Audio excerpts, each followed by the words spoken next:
کے ضلع ہری پور سے خبر شامل کرتے ہیں۔ تھانہ سٹی ہری پور میں government boys high school number 1 کے پرنسپل بشارت خان پر قاتلانہ حملے کے مرتکب افراد کی گرفتاری کے بعد D S P head quarter Amjad Khan کی میڈیا کانفرنس۔ اس وقت ہمارے نمائندے ڈاکٹر ارشد جمال لائن پر موجود ہیں۔ جی ڈاکٹر ارشد جمال، مزید صورتحال سے آگاہ کیجیے۔ جی بالکل، 1 دسمبر 2020 کو گورنمنٹ ہائی اسکول نمبر 1 ہری پور کے پرنسپل بشارت خان کو شام کو اپنے گھر جا رہے تھے اور تھانہ سٹی کی حدود میں سی این جی کے قریب گھات لگائے 2 موٹر سائیکل سواروں نے پرنسپل پر اچانک حملہ کر دیا، جس پر بشارت خان شدید زخمی ہو گئے۔ ڈی پی او کاشف ذوالفقار کی خصوصی ہدایت پر ایک ٹیم تشکیل دی گئی، جس نے شب و روز تفتیشی ٹیم نے ملزمان تک رسائی حاصل کر لی، جن میں سے ایک ملزم موٹر سائیکل سمیت گرفتار کر لیا گیا، جبکہ دوسرے ملزم کی گرفتاری ابھی ہونی باقی ہے۔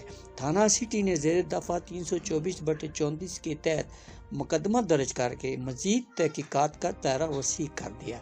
پریس کانفرنس کرتے ہوئے ڈی ایس پی امجد خان نے اپنے خیالات کا اظہار کرتے ہوئے کہا، اللہ پاک نے انہیں بچایا، کوئی بچنے کے چانس ان کے نہیں تھے۔ بظاہر ان کی کسی کے ساتھ دشمنی نہیں تھی، کوئی مسئلہ نہیں تھا، کوئی آئیڈیا بھی انہیں نہیں تھا۔ چلتی گاڑی پر 2 موٹر سائیکل سواروں میں سے ایک نے فائر کیا تھا اور یہ زخمی ہوئے تھے، جن میں ان کی گاڑی بھی ڈیمیج ہوئی تھی اور یہ خود بھی شدید زخمی تھے۔ تو یہ بلائنڈ کیس تھا۔ اس میں ہمارے ڈی پی او صاحب کاشف ذوالفقار صاحب نے بر وقت نوٹس لیتے ہوئے ایس پی صاحب انویسٹیگیشن اس وقت کے عنایت امجد صاحب تھے اور بعد میں مجیب صاحب بھی آئے، انہیں ہدایت کی۔ میری اپنی نگرانی میں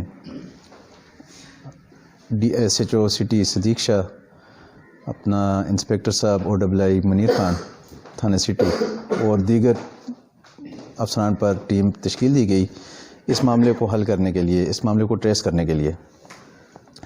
تو الحمدللہ اس میں کافی سارے مشتبہ میں ہم نے انٹروگیٹ کیے اور سائنسی بنیادوں پر تفتیش کی گئی ہے، اور اس کے نتیجے میں ایک ملزم ہم نے ابھی تک گرفتار کر لیا ہے، اس کا نام ہے عبد الرحمان عرف رحمان۔ This is Al Jazeera.